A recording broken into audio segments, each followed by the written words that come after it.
year extension. And at that point, it probably is perfect timing for, at least for the Titans, and then you see what happens from there. But well, you're certainly not paying then you're him. talking 3 years with him and probably 3 pretty good years. Right. Like you just signed Ridley to a 4-year, $92 million deal, 46.9 fully guaranteed. If you care about annual average value, which some people do, some people don't. Guaranteed is much more right. relevant. But the AAV for Ridley is $23 million. So, yeah. I mean, obviously you're not doing that. I mean, he's coming in lower than that. But then you're talking about if you do that, and this would kind of reignite the A.J. Brown conversation of, okay, so you wouldn't pay A.J. Brown. It's totally different people now. I get it. Yeah. But you got Ridley at $23 million, Hopkins at whatever it would be, 17, 18, 19 million. It's a lot of money at wide receiver that you're paying. Always going to look back at that one. Yep, that's an all-timer. Meanwhile, we don't ever talk about NWI's contract. We don't. Why? Why don't we? We don't. NWI. He was not out there, by the way. I don't think yesterday, but he's lurking. He's ready. He's ready to make plays, just like he always does. Dustin in Nashville on the text line. Can Hopkins get better? He struggled versus press coverage last year. Now practice is versus 2 quality press corners. Talking about Snead and Awuzie. Well, Snead's got to get out there first, which I guess we haven't brought that up today. I'm still not worried about that yet. I kind of figure that's probably what it's going to be for a little while with Snead. But yeah. Look, like Hopkins against press coverage, I think I'm not all that worried about that. I don't recall Hopkins, struggling against press coverage. So you got to – I mean, I think that he relishes press coverage and likes to hand fight and wins a lot. So, I mean, now I'm trying to look up – now you're sending me down the rabbit hole of I know that there's one thing, I guess this was the year before, though, where he ranked second in one metric at beating man. Yeah. So, can he – but I guess to answer the larger question there, yeah, when you have these good corners, there's been some talk about that. When you have corners this good, you have receivers like this, if they're out on the practice field, sure. Should be great. I got a text that says, work. Don't extend his contract yet. We just completely revamped our wide receiver room with top talent. We need to see how well he does with more teammate competition. It's not like he's going anywhere before the end of the season. Now, the thing I'll disagree with there, like you didn't really revamp your room with top wide receiver talent beyond this year, right? Like Boyd is a 1-year deal. And Boyd, like his contract tells you, like kind of how the league views him right now. Like he's not making that much money. So, I mean, Boyd has been a good player. Boyd is not a top receiver in the league. That's a heck of a deal for the Titans. Deal, there's no doubt about that. And I think, especially with how much you're paying him, it's got a chance to look really good this year with how he's going to be used and the fit in the offense and all that stuff. But again, it's a 1-year deal for Boyd, and Hopkins has 1 year left on his contract. So still, when you look beyond this year, right now it's Ridley that you know is going to be here, and that's it. Like you don't know Burks is going to be here. It's Ridley. That's the one guy you know is going to be here beyond this year. Right. Yeah, exactly. That's the one long-term certainty. The certainty they hope, right? But that's certainly the intent. And beyond that, yeah. And look, I think that based on what we saw last year, I think it's worth a gamble that he'll still be productive in 25. But that is a gamble. It is a gamble. 615-737-1025, our phone number. More of your thoughts on the Titans coming up next. Take it any way you want to go with the Titans on our phone and text line, driven by WilsonCountyHyundai.com. You're listening to Robby and Rexrode, 102.5, 106.3 The Game.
This week's Nashville's best deal is Beach Bend Park and Splash Lagoon Water Park. Go to theGameNashville.com/deals for a buy one, get one free admission for just $44.99. Beach Bend Park is your ticket to summer fun. Beach Bend Park and Splash Lagoon Water Park, just a short drive to Bowling Green, Kentucky. Love me some Beach Bend. I'm taking Rexrode later this year. Bunch of water just gets dumped on you? Doesn't get dumped, but you do come down a big hill. And okay, if there's a hill, that's better. Yeah. I like those you better. You can brace yourself. Yeah. Sit there and just take a big bunch of water. Yep, that does happen. Brownish water. That does happen from time to time. Taking your thoughts on the Titans, 615-737-1025, our phone number, 615-737-1025. A lot of thoughts, a lot of different opinions on the D-Hop stuff. We've seen, I would say, if I had to assign a percentage to it based on the reaction we've gotten, 60% say extend him, 40% say, just wait a minute. Wait and see how this year goes. See how Traylon Burks does.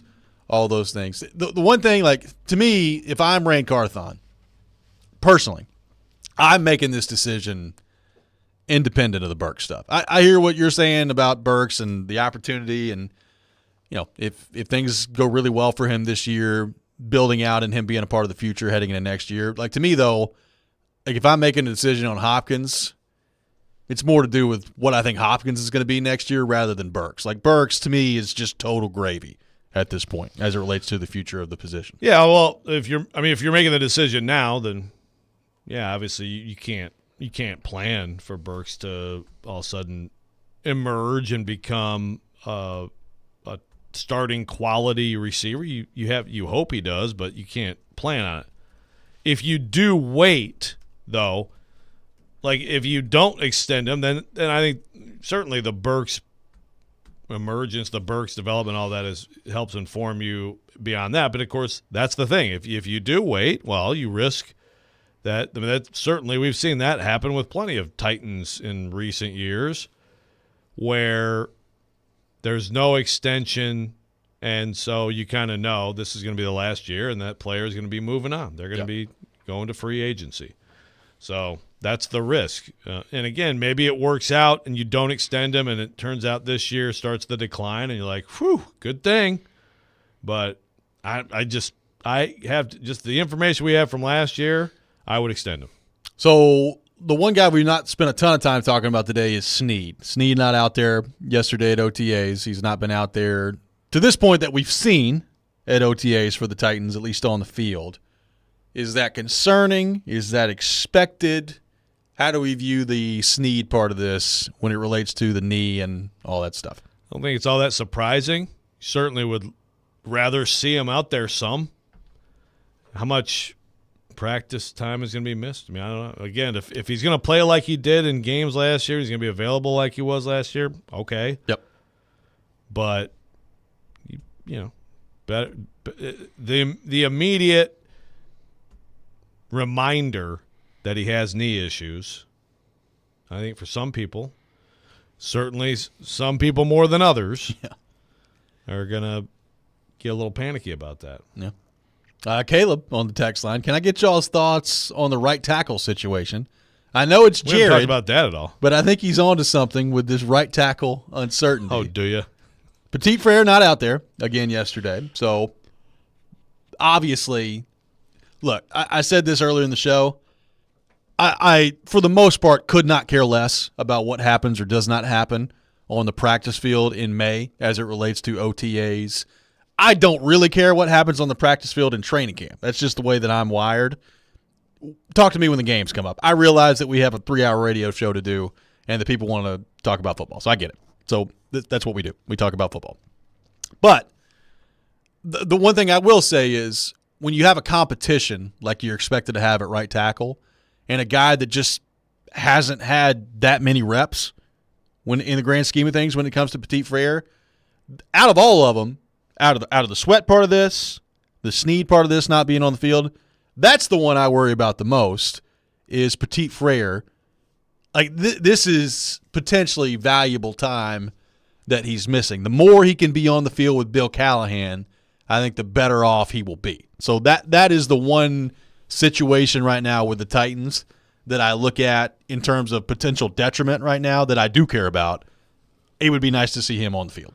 Yeah, for sure. No, it would be valuable. And the fact that Duncan's not out there either, I mean, it's pretty obvious. I mean, Callahan has used the term rehabbing, so Petit Frere, I believe it's probably tracing back to the shoulder from last year, which was an ugly injury in that Pittsburgh game for people if you remember it. But I'm with you. Any rep he can get right now, and then the number 2 guy isn't there. I know Jared's big thing is it would be a big mistake for them to not rep Radens at right tackle, but if they think, first of all, they think Radens is a guard, then he's a guard. And second of all, we don't know the timeline. They have an idea of the timeline, and we'll see. I mean, next week, it would be good for Petit Frere to be out there for sure. Mini camp and training camp, every single rep he can get. It's a little early for me right now to get too worried about it. But, yeah, look, the top 2 potentially at the most questionable position. I think it's the most questionable position on the offensive line. I mean, left tackle is 2. We would see if the rookie can do it well. But pretty high-level questionable position, and the top 2, in theory, are not out there. Yes, which – especially when you have questions as to how good those guys are, right? Like, there's going to be some development required for Jalen Duncan. And the one thing that I will disagree with Jared on as it relates to the Duncan part of this, like I'm not just willing to just immediately throw Jalen Duncan out with the trash. Like, no, he was not very good last year. He was also not really supposed to play, right? Like they just 6th-round rookie got in a situation where it was like, oh my God, let's put anybody out there with a pulse that's not named Andre Dillard. And they put Jalen Duncan out there and it didn't go well. So does that mean that I think that they should just totally give up on Jalen Duncan? No. Like, I'm interested to see how much does he improve this year? How much does having Bill Callahan help him? Now, having said that, I don't want Jalen Duncan on the field right now. Like, I don't want Jalen Duncan starting. I don't want Jalen Duncan playing unless he just absolutely has to for the Titans right now.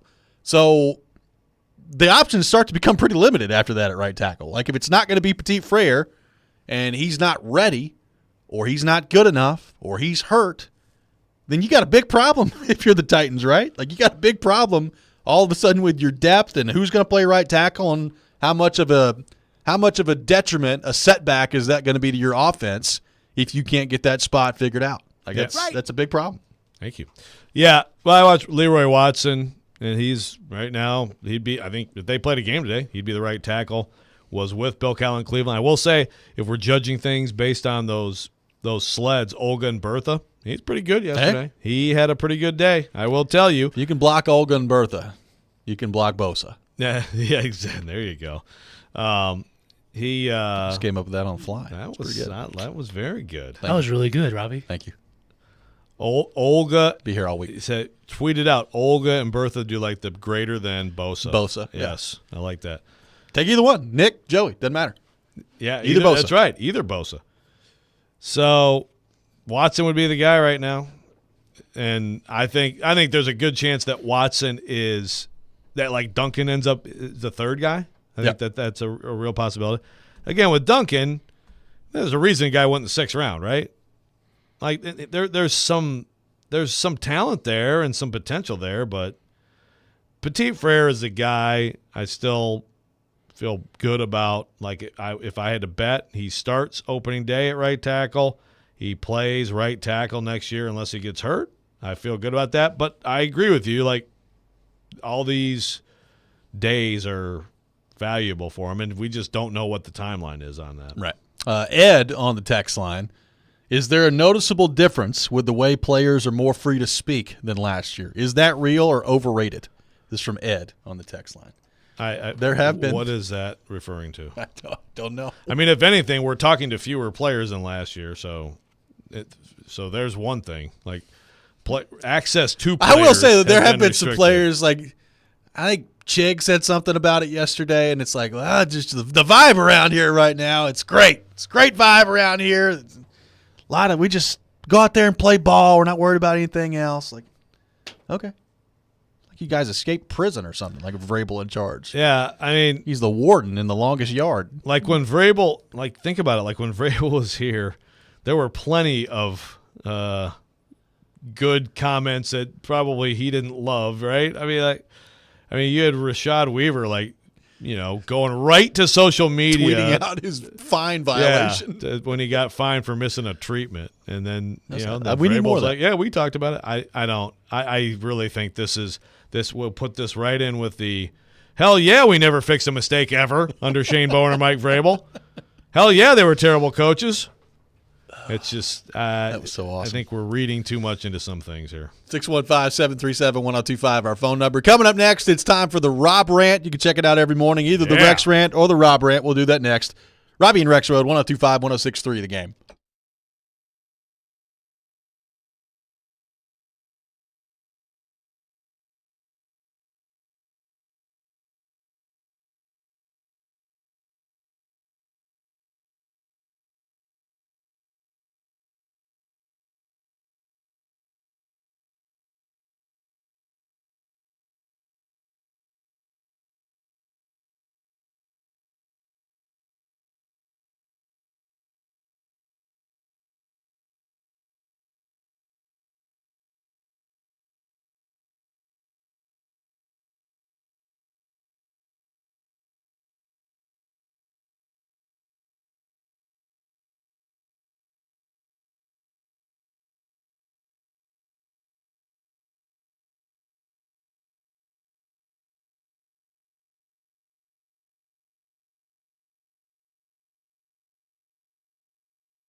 Don't make me angry. Sometimes you have to tell someone to pound sand. You wouldn't like me when I'm angry. This is the Rob Rant. Now on Robby and Rexrode. Based upon the totality of the evidence, my office cannot move forward in the prosecution of the charges filed against Mr. Scheffler. That's why you don't talk to the police.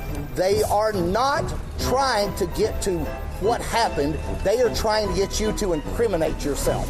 And that's what they were trying to do to him. And he didn't incriminate himself. He continued to show the quality of his character by trying to diffuse the situation. That was Scotty Scheffler's lawyer yesterday in the aftermath of the charges being dropped against Scotty Scheffler regarding the incident back at the PGA Championship a couple weeks ago. So, Joe, we were on the air as this was all going down a couple of weeks ago on that Friday morning when Scotty Scheffler was arrested and taken to jail before his Friday round of the PGA tournament. He was charged with a felony charge for assaulting a police officer. In the aftermath of that, video has come out both of the incident of him pulling into the golf club at Valhalla, and then yesterday there was audio that came out of the conversation in the immediate aftermath of it between Scheffler and some of the police officers there. So I guess it was Tuesday night that Scotty Scheffler's lawyer was having a press conference yesterday. And when I saw that his lawyer was having a press conference, my first thought was, well, his lawyer's not saying anything unless the charges are about to be dropped. So, of course, yesterday morning, the video comes out of the audio conversation between Scheffler and the Louisville Police Department. And pretty much to sum it up, like everything that's come out in the aftermath of all this, both from the video part of this with Scheffler pulling into the golf club and then the audio conversation yesterday, does not make the Louisville police officers look great in all this. And as such, the evidence is not much there, and the charges were dropped yesterday. So you have the charges being dropped for Scheffler. He gets to move on. He put out the statement. I'll read his statement real quickly yesterday. Earlier today, I was informed by my attorney that all charges were formally dismissed in regard to the incident outside of Valhalla Golf Club on May 17th. As I stated previously, this was an unfortunate misunderstanding. I hold no ill will towards Officer Gillis, who was the arresting officer. I wish to put this incident behind me and move on and hope he'll do the same. Police officers have a difficult job, and I hold them in high regard. This was a severe miscommunication and a chaotic situation. I appreciate the support during the past 2 weeks. Want to again encourage everyone to remember the real tragedy of May 17th. My thoughts and prayers continue to be with John Mills and his family, and I hope to personally offer my condolences now that the case is over. May John rest in peace. So a nice statement there from Scotty Scheffler, and he's ready to kind of move on from this and put this whole thing behind him. So I thought that was it. And then yesterday, that's a good place to stop. Everybody was going to stop, and we're going to finally just move on from this thing. And then I saw something last night on Twitter that, you know how the world we live in today is, like, especially with what Twitter has now turned into. I can't really tell what's real and what's fake anymore. So I've done some the nudes in bio are real. Well, there's a lot of that. Apparently, this statement is real. Like, this is what Officer Detective Gillis has come out with, and I'm not going to read the whole statement, but I'll read a couple of parts of it. Like, he starts about talking about the chaotic situation and there's no ill will with Scotty Scheffler and moving on. And then he says, quote, "It was unfortunate and disturbing to hear Steve Romanes," which I don't know that I'm pronouncing his last name right, but that's Scheffler's attorney, commentary today claiming that a, quote, false arrest was made, and for him to challenge my honesty and integrity. I'd be surprised and disappointed if Mr. Scheffler actually had any part in making those statements. To be clear, I was drugged by the car, I went to the ground, and I received visible injuries to my knee and wrist. I'm going to recover from it, and it'll be okay. This is the extent of my commentary on the incident. The reality is that there are more important things in the world right now than a back and forth over this. A person lost his life this day, and a family lost a loved one." So right before that, he was talking about moving on, and then decided in the middle of it to relitigate everything that's going on down right now, which that part of it was a little cringeworthy, but it's just whatever. And then we get to the end of the statement, which I have never seen a police statement that goes like this. He gets to the end of it, says, "I wish Scotty Scheffler and his family all the best," signs his name at the bottom of it. P.S., which I've never seen a postscript on a police statement before. P.S., yes, the department has us buying freaking $80 pants. To those concerned, they were indeed ruined. But Scotty, it's all good. I never would have guessed I'd have the most famous pair of pants in the country for a few weeks because of this. Take care and be safe. From Brian. At the bottom of the police statement. P.S. P.S. Yes, my pants were ripped, and they were $80. I literally laughed out loud when I saw that yesterday, and I was like, there's no way this is real.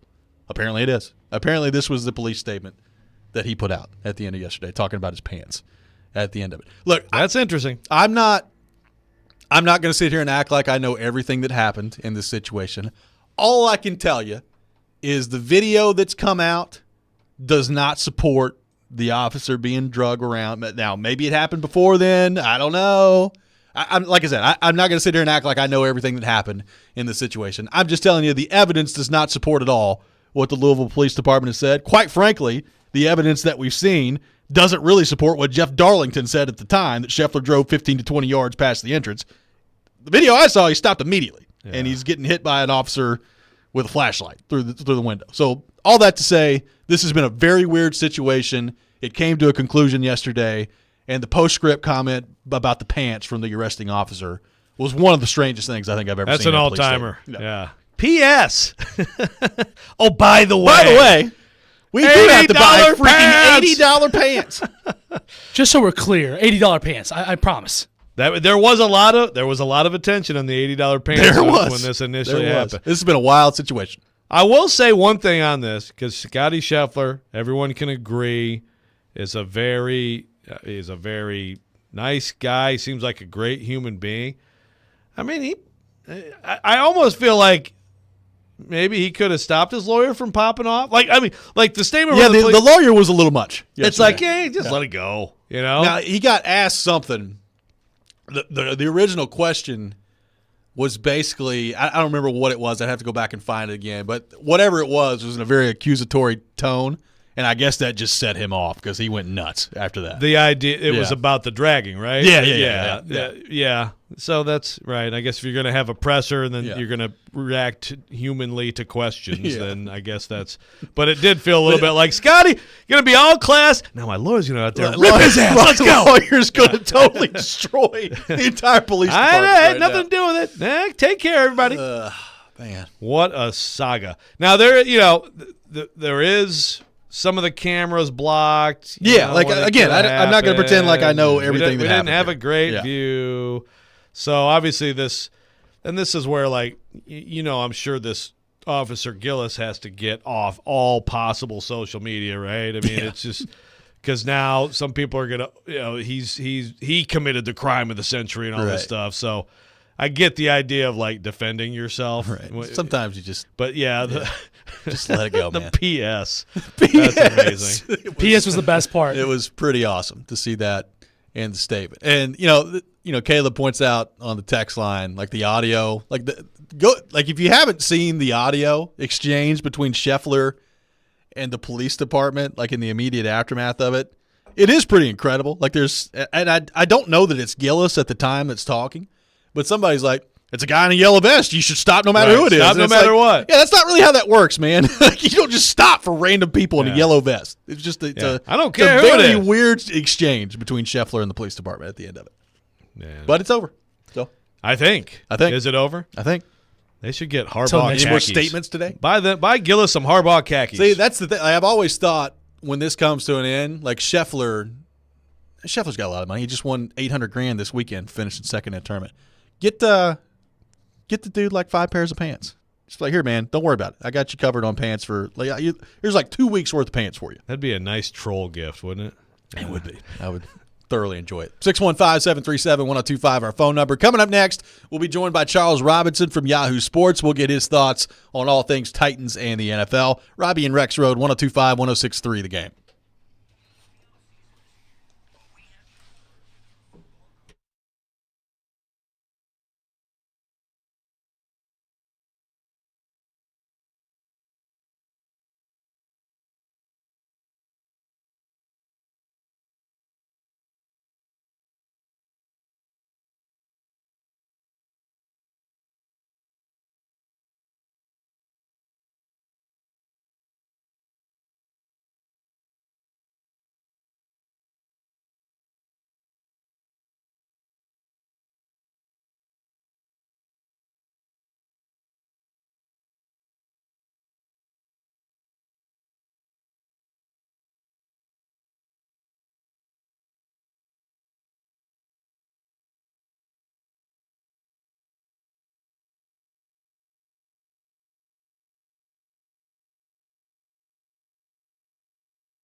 Final hour, Robby and Rexrode, 102.5, 106.3 The Game. Robby Stanley, Joe Rexrode, David Janes here with you on this Thursday morning. And as we do every Thursday morning at 8 o'clock, we go to our 102.5 The Game phone line, driven by WilsonCountyHyundai.com.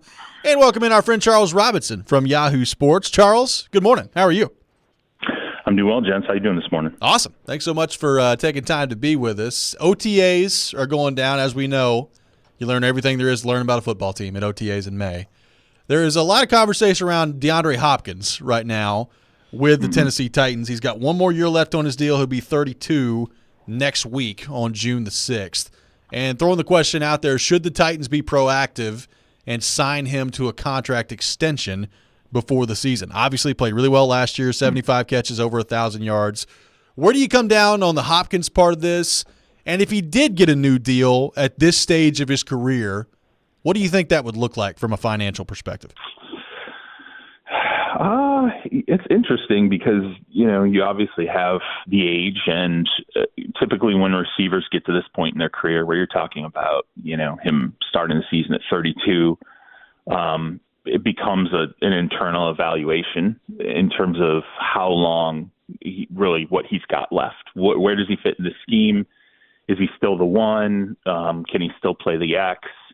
Where does he fit moving forward? You have a new staff there.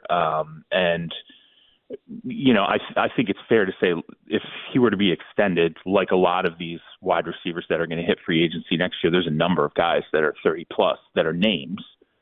But they're all, year to year really assessments. I think you could look at Hopkins the way, look, Stephon Diggs, right? With the Houston Texans, you got Keenan Allen with the Chicago Bears. These are free agents next year. Amari Cooper. These are all 30-plus-year-old, players. Brandon Cooks with the Cowboys. Odell Beckham, depending on how you feel about him. There's a lot of guys that would be heading into free agency next year, 30-plus. Hopkins would be 33 heading into 2025. It all comes down to, does the coaching staff look at him and say, okay, definitely 2 years of, prime level play from him. Okay, then that's 2 years of guaranteed money you would probably look at. Assessing the market value, that's the interesting thing, is I don't know that any of these players, fit this idea of the new model for wide receivers. Hey, is he a $30 million wide receiver? Is he a $25 million wide receiver? That's all going to come down to ultimately how the team values him. I can tell you right now, in terms of the value they place on him, if they're going to measure it against the rest of the league, he's just not going to be a $30 million wide receiver unless he absolutely balls out this year and shows that, hey, there's a fountain of youth here, and he's got a couple of years of what we consider like all pro DeAndre Hopkins is still there. He had a fine season last year. I was looking over the numbers after Joe and I were texting this morning, and one of the things I was shocked with, I think he had like 130 plus targets, 4 drops, pretty good. He's the parts of his game that have been valued in the past, you can still see it there. He's very reliable, very detail oriented. These guys likes to compete. I've seen some of the comments he's made about their wide receiver room, which is a pretty darn good room, and wanting to be the guy in that room. So you definitely have, Calvin Ridley can learn from that. Treylon Burks can continue to learn from that. But pressing that value against what the rest of the league is going to value him at, it's going to be the same situation for an Amari Cooper. It's going to be the same situation for all these guys that are going to be, Stephon Diggs. They're all going to be 30 plus to 31, 32 heading into 2025. And teams are going to say, look, there's a year of guaranteed money here.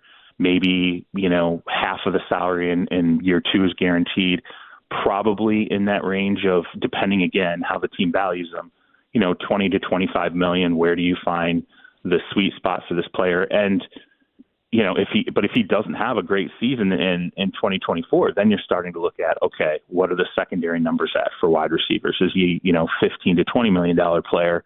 It's all going to come down to 2024. I don't know that you get ahead of it now. I really don't, just because I don't know that there's this huge free agency market for him this offseason. Like for a 1-year contract, sure. But and I'm not saying he's Odell Beckham Jr., but he has not been the top level player in terms of the all-pro level player that he was. He hasn't been that player for a couple of years.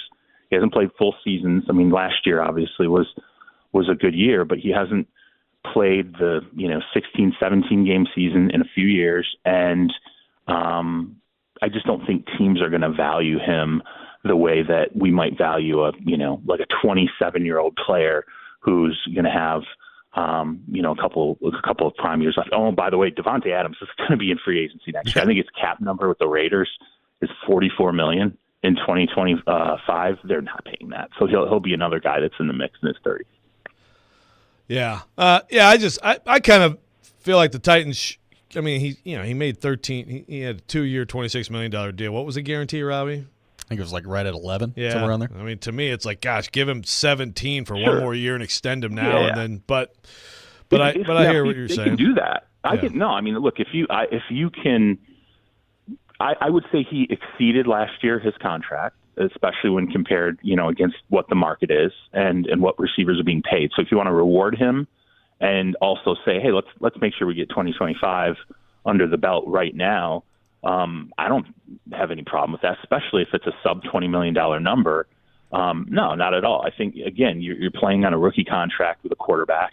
It gives you some flexibility. You have youth in the wide receiver room that benefits from his presence. And the staff, number one, they've seen enough film on him. They've seen him, it's the staff that's seen him on the field live, in person. They've seen him in games. They've seen him now look in off-season activities. You know what you've got there, I think, right now. And so there should be a level of comfort at least taking him through the 2025 season. It's just beyond that where if he wants some guaranteed money in 2025, if he wants to know, where he's going to be. And I know he made the comment about playing with the Titans till the wheels fall off. Okay, get that done. I just don't know that given his age, beyond 2025 is really a realistic, it's not something that I think most NFL teams are trying to do right now with these players. Like I talked to somebody with the Browns about Cooper, and they're like, look, we'd love to have him back, but it's got to be the right number. That's what all these teams are looking at with these receivers when they get to the stage of their career. So, couple things going on in the NFL. First of all, the new kickoff rule. There's some teams realizing some things about it. I also wanted to, ask you, Charles, just about the proposed PA thing on the off season, which right now does not seem to be super popular from what I'm gathering. Yeah. Well, the kickoff's interesting because, Tariq Cohen gets signed by the Jets, and I think you can see, the whole Justin Fields. Could they put Justin Fields, out there for the Pittsburgh Steelers? You can see teams are starting to try and figure out what creative ways can we attack this. Are there players out there right now who could still fit in as returners with us? And these are players that I think teams are starting to say, hey, guys are going to get 100. The guys we put back there, every single one of them, is going to get probably 100 touches, 100 plus touches, and we don't yet know what this play is going to look like. What I think is interesting through OTAs, if you're kind of paying attention to what kickers are saying, it's they're relearning what they're doing here, because it's not the kickoffs. It's always been sort of just the power it, kick it hard, kick it through the end zone, like just kill the ball. Now it's not that at all. Now it's okay, situationally, here's where you want to put it. You're going to have to finesse it. This is all going to be about touch. It's going to be about location. So you have a number of kickers. I would say all the kickers in the NFL have operated under one guideline previously when it's come to just the normalized kickoff. Now it's the opposite. It's, how much of a finesse player, how much of a touch player can you be? And I don't know how many of them are going to admit it publicly, but when you talk to teams, they're like, our guys are kind of struggling with it. They're trying to figure it out right now. I think it's just going to be wild when we see this thing. Now that it's starting to sink in, and there might be players who have been A-level kickoff player. Like, you're like, this is the percentage he drives it through the end zone, and this is, why he gets paid part of what he gets paid. That could completely change. You could have some great kickers who are not good at executing this kickoff from a touch and finesse standpoint, And I think teams are really nervous about this. The first month of the season, or maybe all of the season, but definitely the first month of the season, is going to be crazy. I think we're going to see some huge plays, and I think we're going to start to question, like, do we have to reevaluate, some of the quote-unquote great kickers in the game because they might not be able to execute the kickoff as well as maybe some teams would hope. And then the same with returners. I'm very interested to see what value is discovered in certain players just because they're able to function really well in this kickoff without guys flying down the field 100 miles an hour. So that's probably one of the more interesting things I've seen come out of OTAs. And then what was the second thing you asked? The NFL offseason. Now, did we not talk about this on the show when we talked about Goodell saying, 18 games and we'll give back a preseason, we won't have a preseason game. Did we not talk about this on the show? I thought we did. Maybe not. I have a lot of conversations in my mind. I don't think so. So when Goodell comes out and he says, talks about the 18 games, we'll have one less preseason game. It's such a ridiculous, disingenuous statement on his part. Like it's unbelievable that he talks about adding an 18th game, but he never says anything about money. Well, we'll have 2 buys. Awesome. We'll have one less preseason game. Awesome. But what, you're going to gain $1 billion in revenue with an extra game. You don't think you're going to have to give up money in this situation? You don't think there's going to be a hard negotiation on the other end of this? There is. And so, I know Tom Pelissero comes out and he talks about this idea of potentially eliminating OTAs. And he says, well, the NFLPA, they don't want this tied to the 18th game necessarily. I'm going to disagree with Tom there. Like, maybe that's what they're saying. I don't agree. I think that's wrong. I think that it's part of what the NFLPA is doing right now to negotiate the package that they would want and that they would want to deliver to their players that would be in exchange for the 18th game. And what that package would be a larger bump of the revenue. I think they're at 48.5% of the overall revenue right now. I think they really want to get to that 50% mark, the way it used to be back in 2006 when the owners opted out of the deal because they didn't want to be 50-50 partners with NFL players. I think to get there, you probably have to ask for 52% of the revenue and hope that you can get it to 50%. Owners are not going to want to do that. And then I think they would want to broadly appeal to more players, top to the bottom of the salary scale. They're going to say, let's appeal to lifestyle.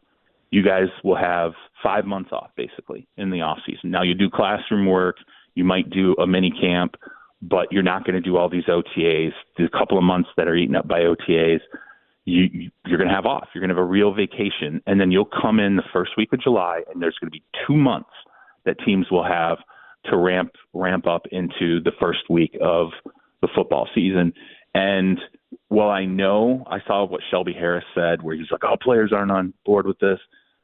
Look, man, I don't know if that dude's talking. I don't know who he's talking to. I have no idea what the broad appeal might be amongst players. I can tell you teams hate it. Coaching staffs hate the idea of it. Front offices hate the idea of it. But the NFLPA is going to try and figure out the 2 things that can appeal to the membership. That's going to be more money and more time off in the offseason. That's why that got rolled out there. And so when you hear it, just know it's one of the first things kind of being rolled out there that they'll try to push at the negotiating table for that 18th game.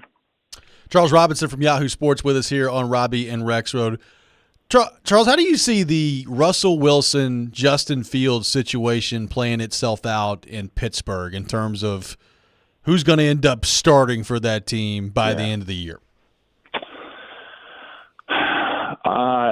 Look, when you talk to people there, and I'm a little surprised with this, like, they're definitely committed to Russell Wilson. They really want Russell Wilson to be that guy. I went back. I was looking at an ancillary player on the Bears offense last year, and I was looking at some clips of it. I didn't mean to watch Justin Fields. I admit I was a little shocked at how difficult a lot of passing plays were for Justin Fields that I had forgotten about. Like, he's still definitely it's a labor as a downfield passer for him when it comes to accuracy, getting the ball out quickly. It just, a lot of it felt, even completions. I was like, man, this is just a lot of work to get a pretty simple completion. And I wonder if maybe that's what the Pittsburgh Steelers are looking at, where they're like, yeah, he has a lot of, the raw skill set, things we liked going into that draft, but Russell's refined. He's simply a much better passer at this stage. He's not going to be able to do a lot of the off-script stuff that Fields will, but maybe that's not necessarily what we want play in and play out on this offense. The one thing I think they're underplaying, everybody's super happy right now, Pittsburgh. Oh, they're on the field together, and it's going great, and Fields is learning from Russ, and Russ is handling this really well with both of these guys being in the room together. I don't think that's going to last. I'm just going to tell you right now, because you have two players who don't have any clue what their 2025 is going to look like. They don't have a contract, and both of them have to play their way into a contract extension for 2025 and beyond. And I think once the rubber meets the road in the regular season, and Fields has said, look, I'm here to compete. Like, he's not just saying, oh, I'll be the backup. That's fine. I do wonder if it's going to get a little tighter in that quarterback room. I do wonder if the competition is going to come through maybe in ways that the Steelers are expecting isn't going to happen right now. And what I mean by that is you're going to have two guys that are sitting there going, I need to play. I need to go out there. I need to get snaps. I need to put down tape and earn where I'm going to be in 2025 and beyond. That can be a little dicey, in a quarterback room. So I'm curious to see, as we really get into the nitty-gritty of training camp and we're figuring out who's going to be absolutely the starter there, and they want it to be Russ, I'm going to be interested in seeing really how Fields adjusts to that, and then what packages. I would expect they're still going to have some sub-packages for him, whether it's red zone stuff or whatever, how open Fields will be to that being really the portion of the offense that he gets if he doesn't win the job in camp. So Russ is going to invite everybody except for Justin to his birthday party. Is that what we can expect? It's not. It's people, when we listen to this off-season stuff and everything's hunky-dory, I don't disagree with it. Sure, it is. But when we get into camp, you do see a change. You see, I remember going through Washington when, Kirk Cousins was still behind RG3. And I remember how, that room was just, you're like, God, this is horrible. And, Colt McCoy was in there at one point, and it felt like all these guys were ready to knife each other, at any given moment, because they were all like, I am a starter in this league. I need to get on the field and show that I'm a starter in this league. I think that still exists. And just because, some people are looking at Russ going, well, geez, how much more does he really have left? He thinks he has a lot left. And he thinks he's going to be a starter for the next 5 or 6 years in this league. And Fields is like, I got out of Chicago. This is where I wanted to be in Pittsburgh. Now you need to let me go out there and show you that I can be the player here. Those aren't great situations when the season starts. And even though from the surface, it looks okay, there's a lot that ends up going on behind closed doors and at home for players who are like, yeah, that dude's not getting this job. It's my job, and I'm going to do everything I can to keep him on the bench. Yes, every quarterback room is just a place of total harmony, yes, as we know in football. Speaking of quarterback rooms, what's the Aaron Rodgers quarterback room like? He's talking about space lasers and stuff in there. What kind of dynamic is that? And what's that going to look like?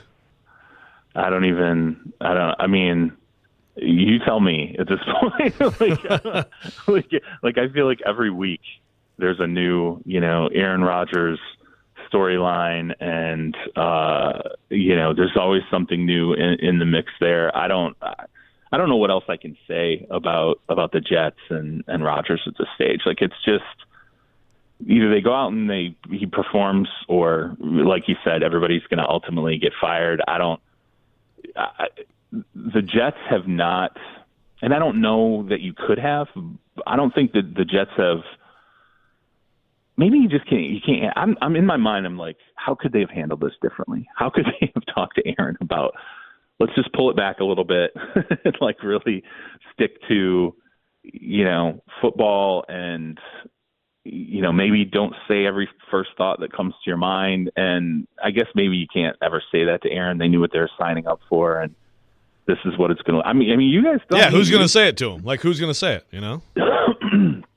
Excuse me. I don't know. I don't think it's not – I guess that was just part of the trade-off that I did not anticipate when he departed the Packers. I didn't anticipate that it would be as crazy as it has been with him. And part of me wonders, had he not been injured last year, if he had more of an opportunity just to be about football, if maybe that everything goes differently, including this offseason. I think maybe the idle time was maybe the worst thing for him ultimately, and then constantly talking about himself and the Achilles and, the Pat McAfee show. It felt, I mean, as bad as it was at times with the Packers, I think it got worse, last year for him. I guess this was just ultimately what they signed up for. I hate to say this, but I'm so tired of, every week it's like there's he says something new or he does something new or there's a question and it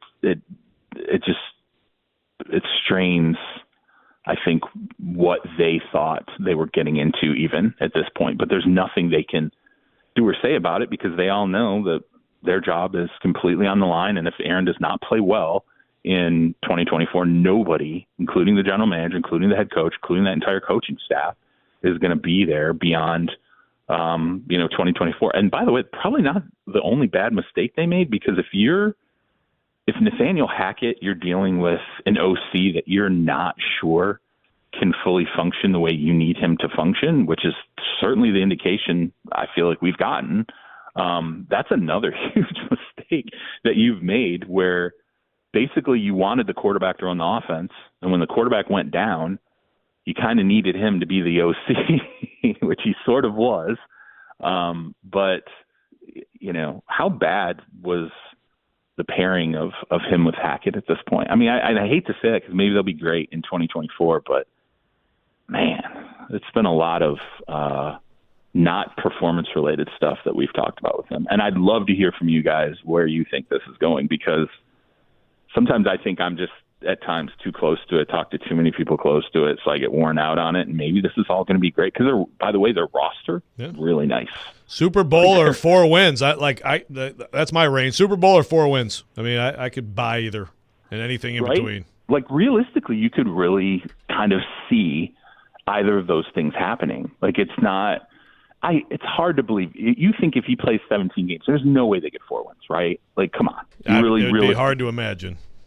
Yeah, I would agree. And we would have to think that the offensive line just completely fell apart, just right? cratered, that they rebuilt. Yeah, just cratered. So to me, if he's on the field and he plays, I would lean into them being the more competitive version of themselves. But, I don't know. I presumed even when he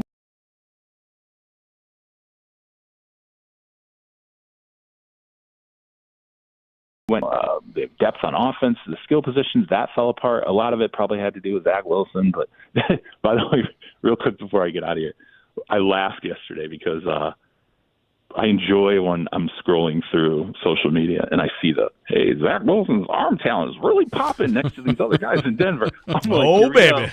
I'm like, here we go. Like, we're back to this. Like, this will be this dude's storyline for 10 years of his career, and he's never going to meet those expectations. And I say that as someone who told you last year I thought Baker's career was done, in Tampa. Yeah. I'm like, yeah, that'll be it. And I was wrong about that. But someone said something on social media, like, when are reporters going to find something new to talk about with Zach Wilson that's not related to his arm strength? I was like, that's a good question. Arm talent and Cougars. Basically, God, two man, topics. It's America. We love those two things. Oh, man. Charles, last thing for you here. You brought up the Devontae Adams situation and the money that he's owed next year. I'm just curious for your thoughts on that team as a whole. We were going through quarterback situations in the AFC the other day, and you've got Minshew and AOC, Antonio Pierce, who I think did a really good job last year. Obviously, the players love him. But I look at that team and the situation they're in right now at quarterback, and I can't see a path. How do you view what we're going to see from the Raiders this year and what that's going to mean both for Antonio Pierce and for Devontae Adams as they move forward? Yeah. I mean, well, I'll say this for Pierce. One of the things, adding Marvin Lewis to his staff was, I think it was a really smart, underrated move that happened. Marvin is an associate head coach. He brings a lot to an organization. Like, he's very much a calming guy with a lot of players, especially when he doesn't have to be in the kind of the, I don't want to say bad guy head coach role, but I mean, he can be more of a presence of wisdom, as an associate head coach than what you have to do in the head coach position. So he's a great addition for Antonio Pierce. And to me, that was one of those moves where I'm like, okay, this is smart. Like this to me makes me feel better about, where maybe this is going in terms of Pierce taking these steps now that he's got the job full time. But yeah, offensively, It clearly, to me, they wanted to resolve quarterback in the draft. I absolutely believe they wanted to draft Michael Penix. That was way too far out there for way too long, and it was also, I think, part of the reason why Atlanta, kept their love of Penix as close to the vest as they possibly could. Because I think they thought this is a guy that's going to go off the board at very least to the Raiders, and we're not going to have an opportunity to get him maybe later in the first round.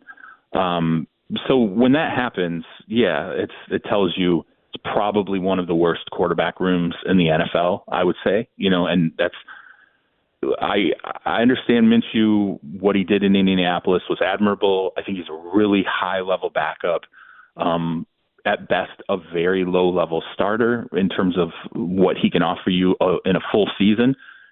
Maybe he's a player who can prove me wrong. We'll see. He's going to get his opportunity to do it this year, but I just think they're waiting. Like, it's undone. That to me, all right, let's at least, start to get the foundation in place for who the next quarterback ultimately will be in 2025 and beyond. Could be Leonard is the guy who, goes through the portal and comes out the other side looking like a star that we didn't realize he was. Maybe Carson Beck, really as well as he played last year for Georgia, maybe really, really puts it together this year. And we're like, okay, yeah, that's a top 2 or 3 pick in the draft.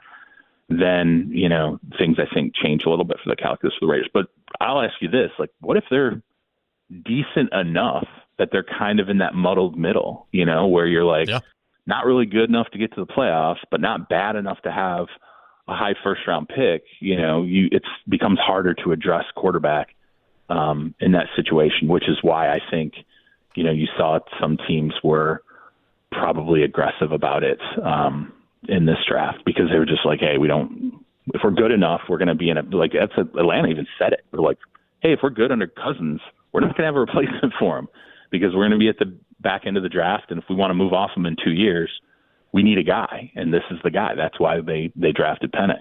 So it's going to be very interesting. No doubt about that. Charles, great stuff as always. Thanks for taking time to be with us, and we'll talk to you next week. Absolutely, guys. Take care. Charles Robinson from Yahoo Sports, our guest on Robby and Rexrode. We'll react to what Charles had to say coming up next. Robby and Rexrode, 102.5, 106.3, The Game.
Welcome back in, Robby and Rexrode, 102.5, 106.3 The Game. Robbie Stanley, Joe Rexrode, David James here with you on this Thursday morning. Appreciate Charles Robinson from Yahoo Sports for being with us in the last segment. Tune in to 94.9 The Fan today as the Nashville Sounds take on the Memphis Redbirds on the road. Pregame at 6:50, first pitch at 7:05. Coverage also available on the 94.9 The Fan app and at 949thefan.com. Sounds Baseball presented by Twin Peaks, Family Leisure, and Busy Bee Plumbing, Heating, and Air Conditioning.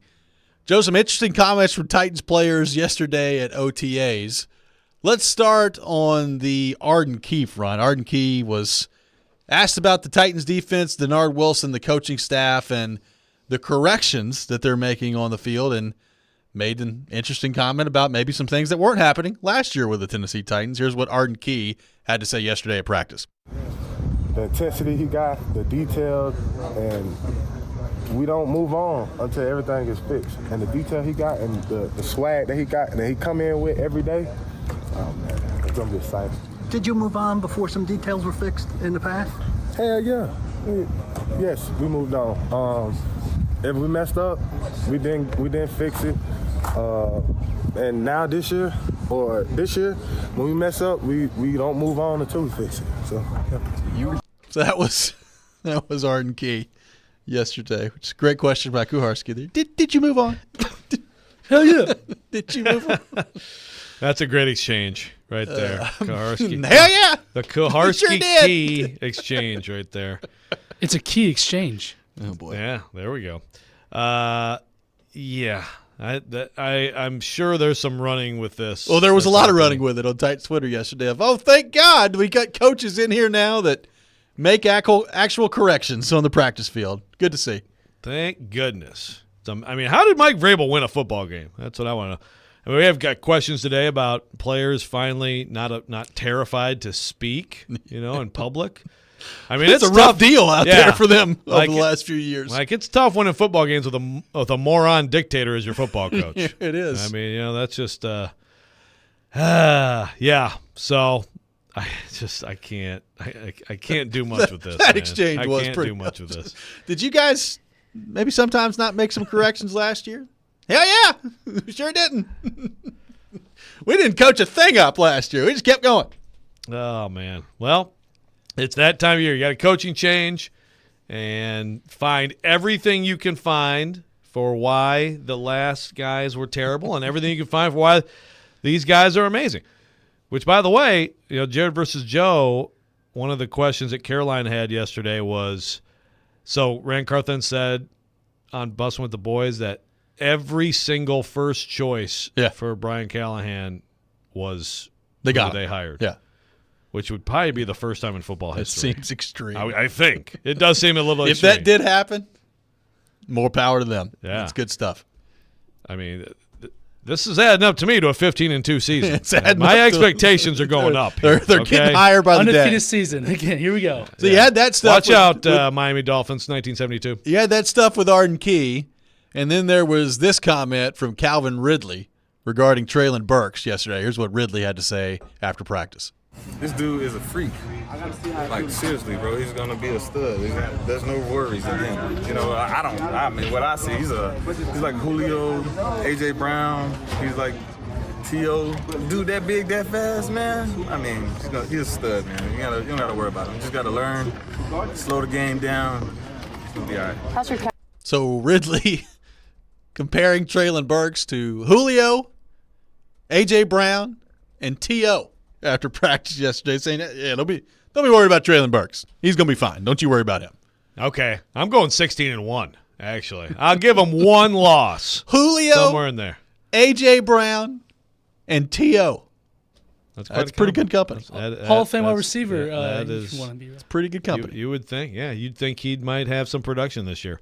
Yeah, it's that time of year, I tell you. And see, I don't want this to turn into, like Weston Clarksville comes with Henry was Vrabel's saving grace.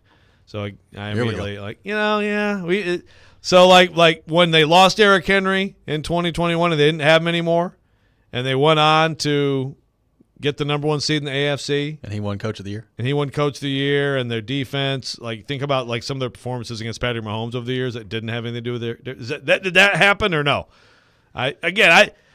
I sit here and pretend I'm Vrabel's lawyer. It's just this is a general pet peeve of mine that I think anybody who is in this industry for a long time covering sports, you come across it so often. Whenever someone leaves, let's find every reason they were morons and why the new people are so much better. It just bothers me. Yeah. So I'm sorry. I don't want to sit here and defend Mike Vrabel all day. I mean, maybe he won't get a job after this. I don't know. If he doesn't, then I guess I overestimated him, right?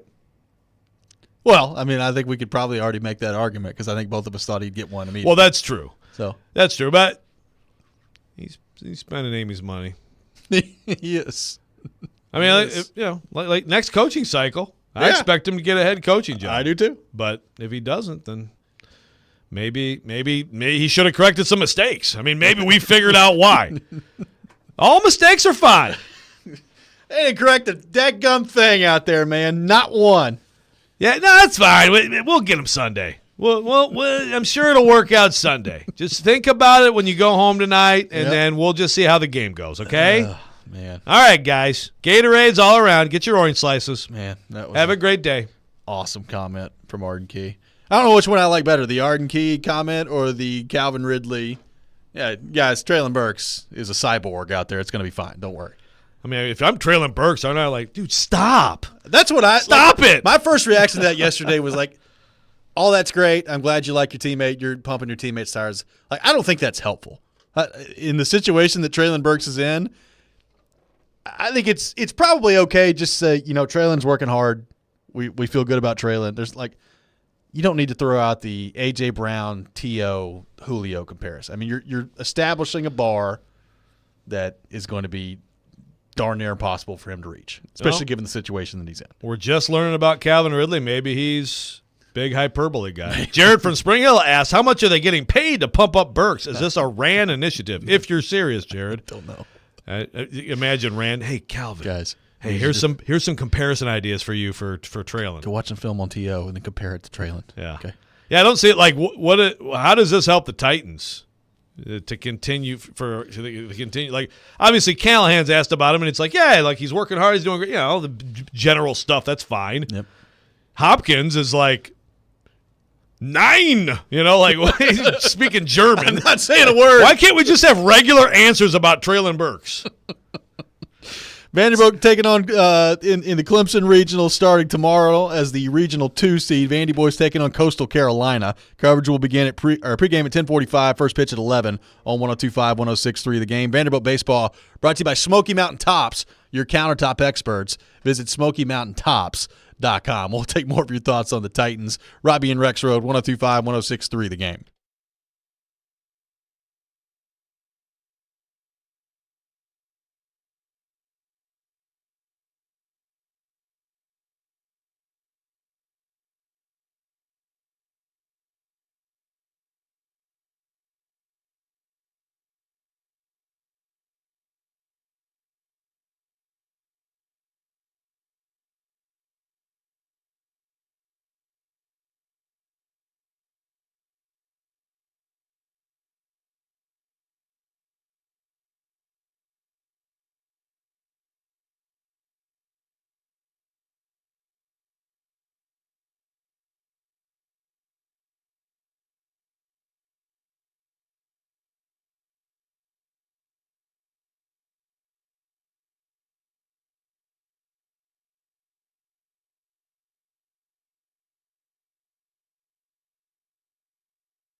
Welcome back in, Robby and Rexrode, 102.5, 106.3 The Game. I got some tickets to give away to see Hootie and the Blowfish at Bridgestone Arena coming up on July 27th. Be caller number 5, 615-737-1025, 615-737-1025. Caller 5 will win a pair of tickets to see Hootie and the Blowfish at Bridgestone Arena coming up on July 27th. You a Hootie and the Blowfish fan? It's in the 90s.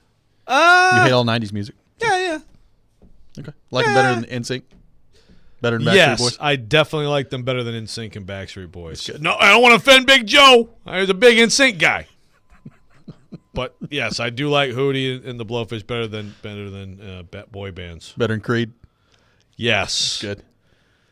Now Creed and NSYNC. Oh, we might have a battle of the bands right there. I love it. Bring that show to me. It'd be great. It'd be the best show That sounds ever. like a terrible 90s Super Bowl. Creed, NSYNC, and Britney Spears. Bring that show to me. I got all and three Steven Tyler from Aerosmith. What? I got all four of them. Keep them coming. Yeah. Yeah. No, Hootie, Darius Rucker, man. He has a really cool country song. By the way, John Burton. You're not going to talk about Wagon Wheel, are you? Well, no, that's not the song. Okay. He has a so John Burton, who we were talking about doing some karaoke this summer. We're gonna get some karaoke going. But I've seen him do the Darius Rucker country song karaoke. Okay. I believe it's in the city of Pittsburgh. And man, let me tell you something. He tore that up. Did man. he? He did, along with some Johnny Gill. You get George Walker and John Burton both doing karaoke to Johnny Gill. Holy crap, get out of the way. But anyway, I digress. Joe, your observations from Titans OTAs yesterday while you were on the field. What did you see? What did you learn about the Tennessee Titans yesterday at OTAs? I stuck with the offensive linemen. So I just, honestly, it wasn't necessarily a plan, but I just kind of was over there, and then I took some awesome video. You did. As you saw. And then I just stayed there, and I'm not going to sit here and pretend to compare Bill Callahan to some other O-line. I've seen plenty of O-line coaching, but it's something to watch. It's a fun watch. And the one guy who absolutely stands out is Latham. I mean, Latham is – That's good. Yeah, right. Yeah, your number 7 pick, and you would hope so. But he just everything, the power, the just athleticism in general, the presence he has. He has a big presence on the field too. So I think there's a lot to like. Like I said earlier, doesn't mean one thing when he lines up across from a good pass rusher in the NFL. And what does that look like? Yeah, I don't know, but I definitely you can't help but notice J.C. Latham when you're out there in a good way. That's good. And the other part of this is no Nicholas Petit-Frere on the field yesterday, no L'Jarius Sneed on the field. We've talked about Hopkins not being there either, but no T'Vondre Sweat on the field either. What do we make of – let's specifically with those three, Sweat, Sneed, and NPF, your concern level with all three of those guys not being out there? Sneed, I guess it's always some level of concern, but also not much of a surprise. No. So you'd like to see him out there. It'd be a good thing for the Titans if he took part in some of this stuff. Minicamp is next week, mandatory minicamp. I can't get too worked up about Sweat. Got in an argument with Jared yesterday because Jared, of course, like, he's overweight. That's why I get hurt. It's like, you don't know that. That was one of your better Stillmans in a while. His fat hurt him. I mean, what? How do you know? He pulled his stomach. Yeah. I mean, what? Like, anybody can have any kind of injury. Again, Kaharski has reported it's a minor injury. It's been a week. So I think you are working hard to manufacture outrage or panic on that one. He's 400 pounds. He can't even walk. Yeah, Jared's going to exaggerate his weight in the other way, the same way he did Aaron Brewer was 193-pound center, And then you believe T'Vondre Sweat's out there playing at 415? It's unbelievable. Can we combine Sweat and Brewer? Somebody can actually play center. But then who's that? Yeah, Petit-Frere. Yeah, you said it earlier, and I agree. It's just a matter of, one, man, he's rehabbing, which Brian Callahan has said, and so you assume that has something to do with the shoulder injury that took him out of the Pittsburgh game last year and ended his season. Yeah. Those reps would be good for him to have. So there's some level of concern. Asked about backups at left tackle, by the way. Who is the backup at left tackle? That's a good question. Is it Petit Frere? Raden's a backup everywhere. We're forgetting Dylan, you're going to start right? at guard, and you're the backup everywhere else on the line.